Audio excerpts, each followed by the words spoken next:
옛날 옛적 강원도 홍천의 깊은 산속에는 조용하고 작은 마을이 있었다. 이 마을은 사방이 울창한 숲으로 둘러싸여 있었고 마을 사람들은 자연과 함께 평화롭게 살아가고 있었다. 그러나 그 평온함 뒤에는 숨겨진 두려움이 있었으니 해마다 춘분이 지나면 마을 사람들은 깊은 산속에서 들려오는 기이한 소리를 들어야만 했다.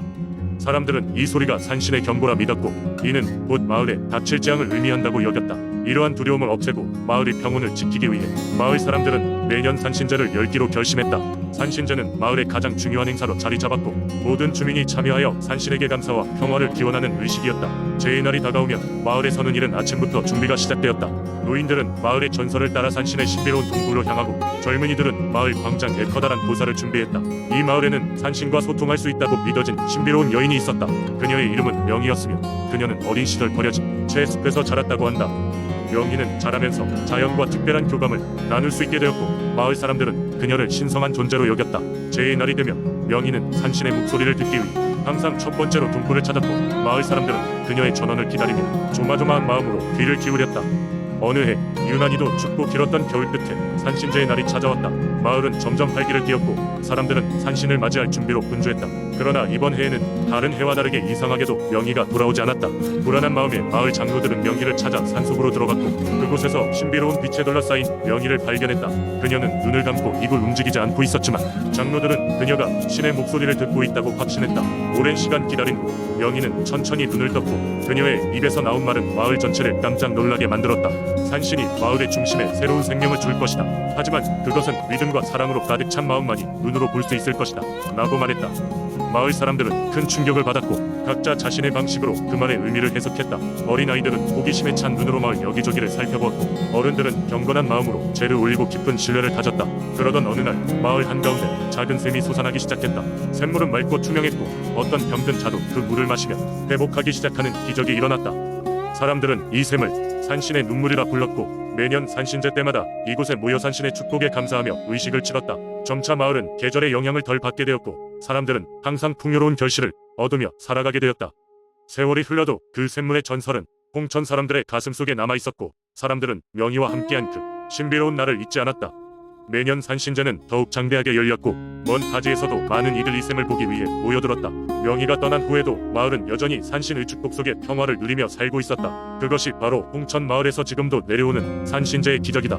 두 번째 이야기. 옛날 태백산 깊은 숲속에는 전설적인 산신령이 살고 있었습니다. 이 산신령은 태백산의 모든 나무와 동물을 지키며 그곳을 찾는 이들에게 숲의 법도를 가르치는 역할을 했습니다.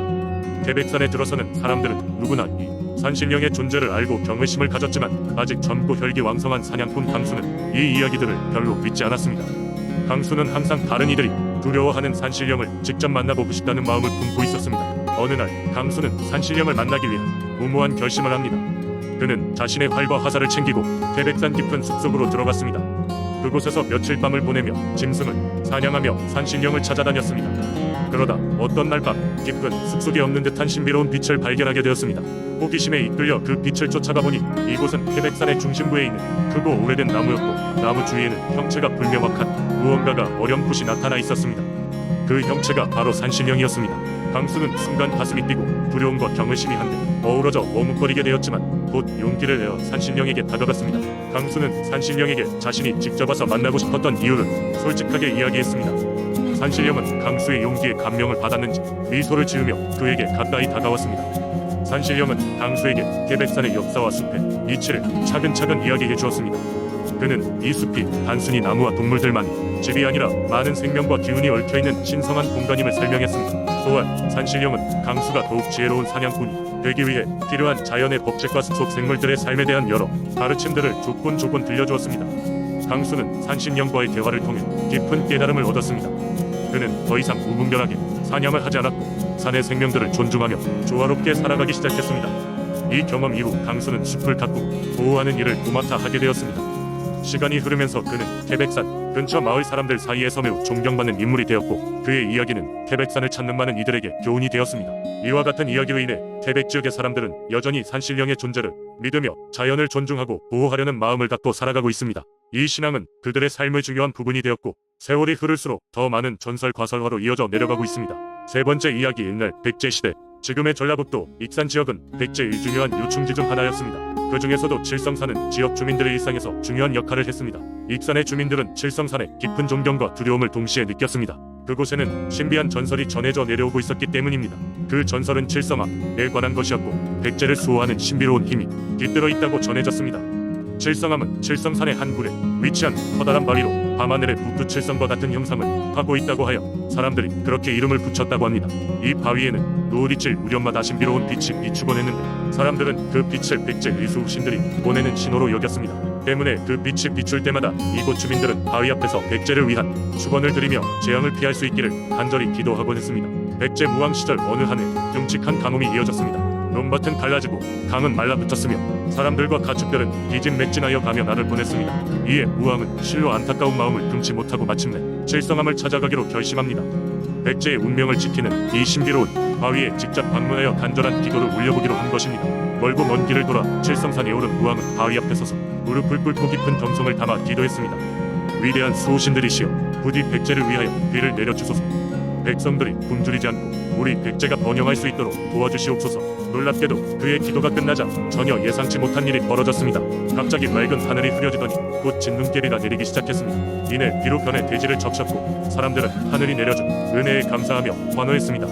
그 사건 이후 칠성암은 익산 지역에서 그 명성이 더욱더 높아졌고 사람들은 그 바위의 전설을 더욱더 각별히 믿고 따르게 되었습니다. 백제 시대가 지나고 수세기가 흐른 지금도 칠성암은 여전히 사람들의 입에서 입으로 그 신비로운 이야기가 전해지고 있습니다.